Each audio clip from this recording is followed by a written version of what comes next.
let's take the conversation, our special coverage of the FII8 summit further as we go into the oil and gas industry with this interview with Kola Karim, the group CEO at Shola Energy Group. That was with my colleague Adishua Giwasage early on Tuesday.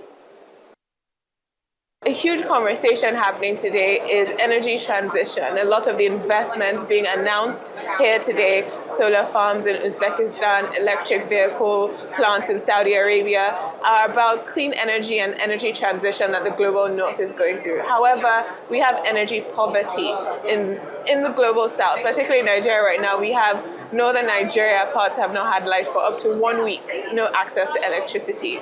Do you think that this focus by the global north or the west on energy transition is restricting investments from the energy space in Africa? Look, I think the true position is you're not comparing apples with apples. And this is what I said on my panel.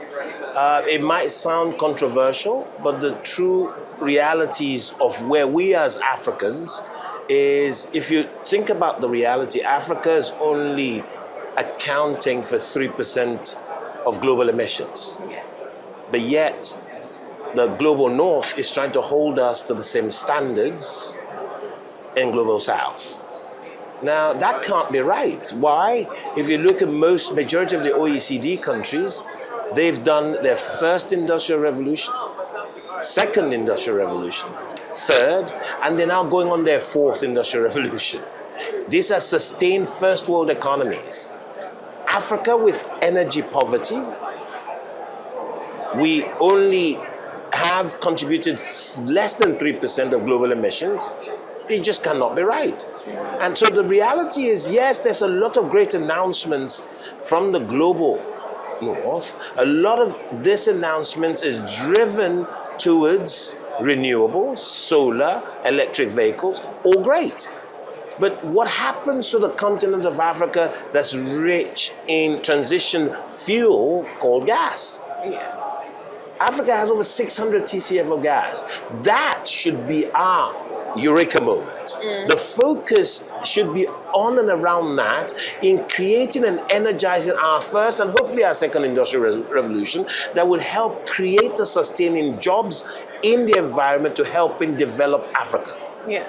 I really appreciate that you brought into this conversation gas, because Nigeria is particularly gas rich. I believe we have the largest amount of proven reserves in gas on the continent. But also we have poor infrastructure. Earlier today, we had the president of Transcorp Corp here, Dr. Owen Omogiafo, and she said that part of our power generation problem is our lack of gas infrastructure and development in that value chain. Do you agree with that?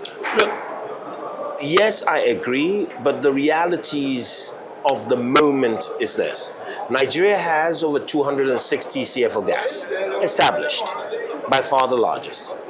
But something happened 3 weeks ago that is going to be the enabler in facilitating the right type of capital to developing our natural gas and our oil as well. The president signed a new executive order that is to facilitate and support investment in the gas sector that would help drive that growth. The problem with Nigeria is very simple. Both our oil and gas sector, you see, gas is not a standalone. Yes. You cannot develop gas without developing oil. So they are married, number one. So if you do not have the right enabling financing to support in both gas and oil development, you're going nowhere. The problem in Nigeria is not about reserves. The oil reserves and the gas reserves are there. Nigeria has 47 billion barrels of oil and 206 TCF of gas. The problem is above ground risk. The above ground risks are aging infrastructure, security in the Niger Delta, and more importantly, financial capacity to investing in exploiting these reserves. If you can put all that together, then Nigeria should prosper. So I think it's a step in the right direction by these executive orders that would be an enabler. But the key focus has got to be government has got to continue putting the push in making sure this is actualized. Yes. Because Nigeria cannot develop without its gas resources and its oil resources that's providing over 85% of the dollars required in Nigeria. I've always said this. People actually overlook the problem Nigeria is having. Nigeria's problem is a big fiscal one. Just think about it logically. 85% of our dollars that the central bank gets comes from oil. Yeah. So if the oil industry catches a cold, the Nigerian economy will catch a cold.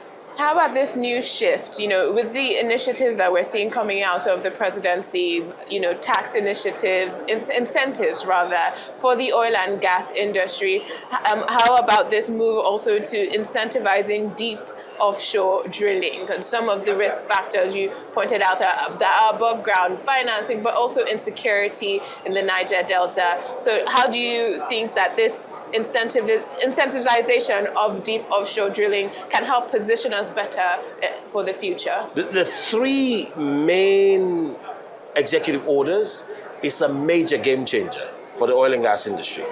The deep offshore incentives that was signed in executive order, $3 to $5, ranging from your find of 300 to 500 million barrels. Yeah. That's one big one. The second one that's actually the major game changer for me is government has now signed, the president has signed this executive order in changing the $250,000 limit of an operator's spend to $10 million. That's huge. Why? Remember I said the problem we have is above ground risk. So think about your oil field having compressor problems. Average compressor is $2 million.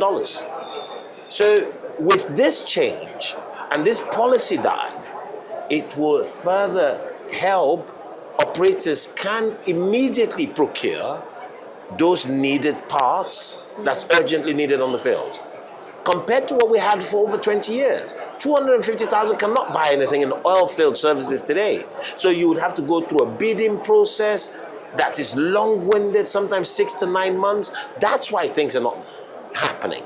But with this executive orders, that is putting things in place. Then coupled with the last one, with the support incentive for gas development. If you add these three together and if implemented properly and supervised properly, Nigeria in a short time would achieve the additional 1 million barrels that we're looking for.